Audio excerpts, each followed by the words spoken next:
कहते हैं माँ भगवान का रूप होती है, लेकिन ऐसी माँ ही क्या जो अपनी बेटी को जंगल में जला दे। तो ये इंसानियत के सारे नियम टूट जाते हैं।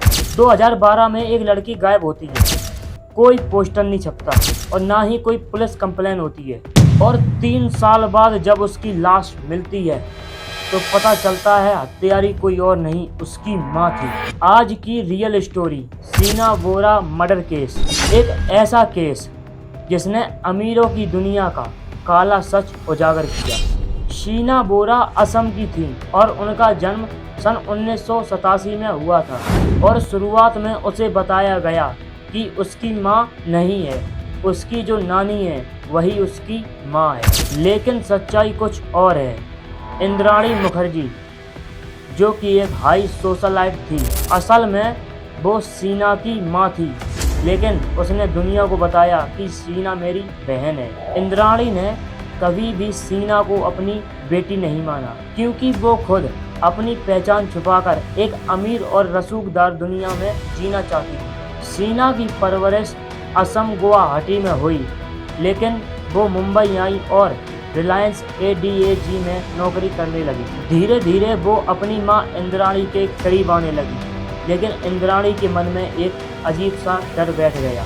शीना का अफेयर चल रहा था राहुल मुखर्जी के साथ। राहुल इंद्राणी के तीसरे पति पीटर मुखर्जिया का बेटा था, यानी शीना और राहुल का रिश्ता स्टेप सिबलिंग जैसा माना जाता था, लेकिन असल में वो खून के रिश्ते में नहीं थे। पर इस रिश्ते ने इंद्राणी की नींद उड़ा दी।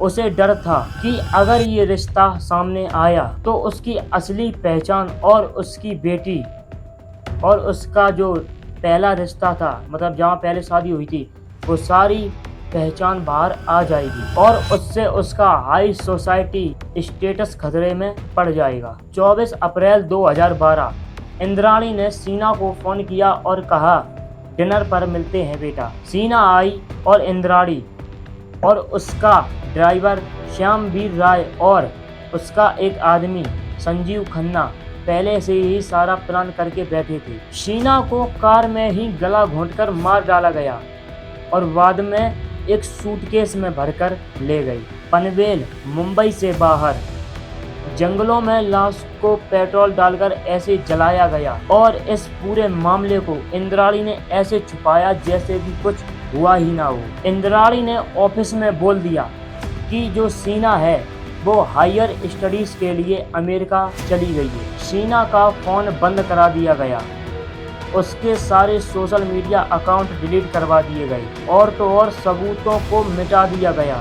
3 साल तक कोई केस नहीं खुला, ना गुमशुदगी की रिपोर्ट और ना मीडिया कवरेज। राहुल ने बार बार शीना से संपर्क करने की कोशिश की, लेकिन इंद्राणी उससे हर बार यही कहती रही कि वो अभी मुझसे बात नहीं करना चाहती। साल 2015 एक ऐसा चौंकाने वाला मोड़ आया, क्योंकि पुलिस ने जो इंद्राणी का ड्राइवर था श्यामवीर राय, उसको पुलिस ने एक पिस्टल के साथ पकड़ा।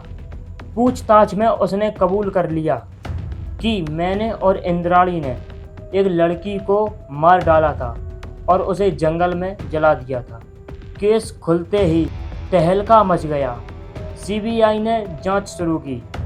इंद्राणी मुखर्जिया, संजीव खन्ना और पीटर मुखर्जिया को पुलिस ने अरेस्ट किया।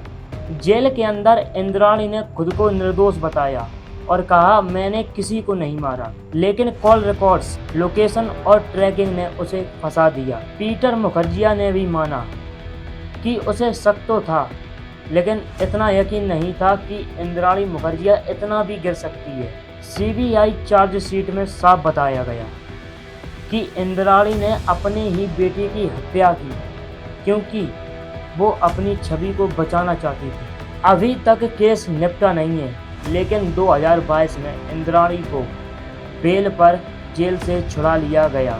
शीना को मारने से ज़्यादा बड़ा तो अपराध ये था कि उसको 3 साल तक तलाशने वाला कोई नहीं मिला।